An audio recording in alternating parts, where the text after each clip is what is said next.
Hey everyone, and welcome to The Explainer. Today, we're diving into a truly fascinating theme: how we observe and record human events as they're actively unfolding. We're going to explore the incredible intersection of history, civic action, and the art of capturing it all on camera. Okay, let's dive into this. From stargazing to tear gas, what exactly makes a physical space historic? To answer that, we're going on a pretty remarkable journey today. We're going to start with 18th century astronomy, jump forward to the massive 2026 summer protests, and finally, look at how the art of street photography documents these raw, chaotic realities. Section 1. An observatory becomes protest hub. Let's kick things off right in the heart of Delhi with a marvel of scientific architecture known as Jantar Mantar. Commissioned way back in 1724, the site has stood out for over 300 years with its striking geometric forms, ramps, arcs, and these massive circular structures built entirely of stone and masonry. But these weren't just architectural flexes, they were giant masonry instruments meticulously designed to read the movement of the heavens, track the sun, and map celestial bodies with absolute precision long before modern telescopes were common. But over the centuries, the purpose of this space underwent a really poetic transformation. On the one hand, you have its original purpose in 18th century astronomy, reading the movement of the heavens. On the other, you have its evolution by the 1990s into a stage for civic action, the state observing the grievances of the people. After some massive demonstrations at the boat club lawns in the 1980s, authorities actually began directing protests to Jantar Mantar Road. So by the early 90s, this ancient observatory had officially evolved into Delhi's designated hub for public assembly. Section 2. The 2026 Youth Uprising. Let's move to and see how this builds. Fast forward to the summer of 2026, and this historic space literally exploded with an organic, youth-led resistance.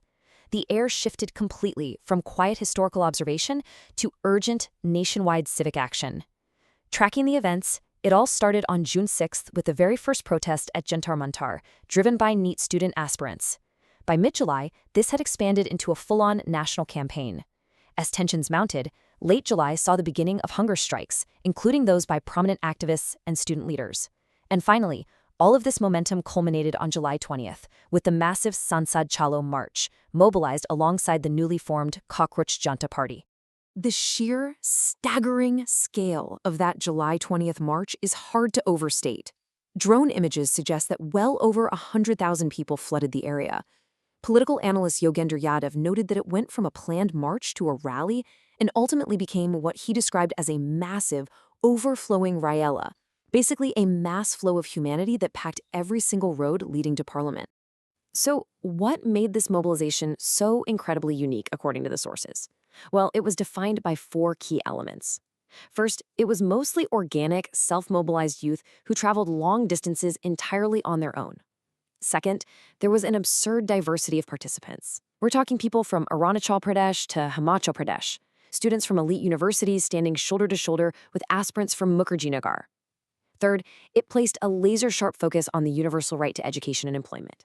And finally, facing mainstream media blackouts, these protesters successfully created their own parallel information channels using social media and WhatsApp. Section 3. Organic resistance and police action. As this unprecedented crowd gathered, a highly charged clash unfolded between the unorganized masses and the structured response of the Delhi police. Impartially reporting events from the ground, a phrase repeatedly echoed by witnesses was, "This protest is organic, not organized." They described a movement that sustained itself completely without central political leadership. When police action intensified and key political figures were reportedly absent from the main site, the crowd just held its ground. Students and ordinary citizens literally formed human chains to protect one another, relying purely on individual resolve. Now, what's really interesting about this slide is the human element driving these students into the streets. Sahad Ali, a NEET aspirant, explained it like this: "We study for nearly 16 hours a day and give our best for this examination. Then the paper leak happens. That is the real bombshell destroying students' lives." It was this profound sense of shattered confidence that fueled the entire demonstration. The physical reality on the ground was intense. Activist Saswati Dutta Roy recounted the chaotic events exactly as they were reported to have happened, stating, "Police used tear gas and attacked protesters. By God's grace, heavy rain suddenly started, reducing the impact." Sources also report the use of locked charges, which left many students injured. yet they remained fiercely determined to continue their demonstration even in the face of detentions and confiscated phones. Section 4. Capturing authentic street moments. So, how do we visually observe and remember these raw, chaotic scenes for the historical record? Well, the modern answer often lies with street photographers. They act as the definitive lens for observing these fleeting, unrepeatable urban realities. It's kind of like how Maharaja Jai Singh built Jantar Mantar to find truth in the stars. Today's photographers are seeking truth in the streets. German street photographer Dominik Frings points out, social media is overflowing with staged, perfect images, and people crave authenticity again. On the street, life unfolds honestly. That deep craving for authenticity is exactly what draws us to images of raw civic action. To actually capture that authenticity, especially in chaotic or low-light environments, Frings uses a really practical 6-step cinematic workflow. You start by simply reading the light in your environment. Then you move into post-production with basic corrections for exposure and alignment. Next, you jump to the calibration panel to define your basic color space, followed by dialing in texture and clarity. Once that foundation is solid, you establish the actual atmosphere using the color grading panel, and finally, you just add finishing touches like grain or denoising. So the crucial point is mastering your technical settings to freeze the action while you're actually out there in the thick of it. Frings highlights the reciprocal rule, which basically means you should shoot with a shutter speed of at least the reciprocal of your focal length.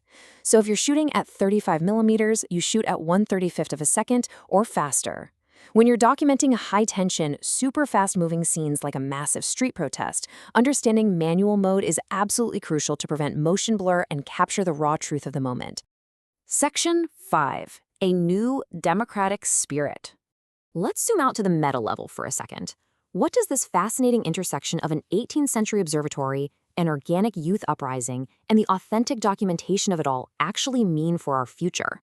According to political analyst Yogendra Yadav, the 2026 protests represent a fracturing of the spell of fear among the youth.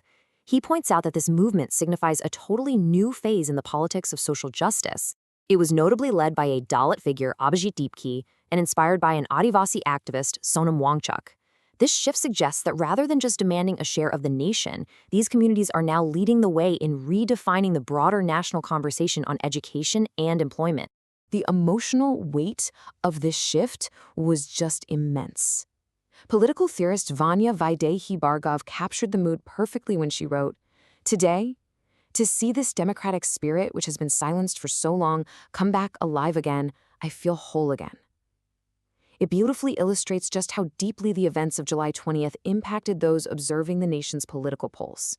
And this brilliantly illustrates the resolve of the public.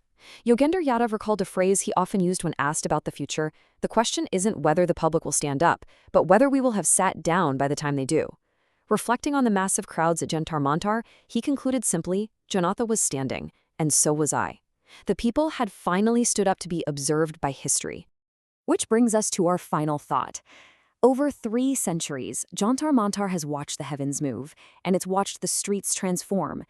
As this ancient space continues to watch the centuries pass, how will we choose to capture the next chapter of our urban history? Whether you're an activist in the streets making history or a photographer freezing the moment in time, the power of observation remains right in our hands. Thank you so much for joining me for this explainer, and hey, keep your eyes open to the history unfolding around you.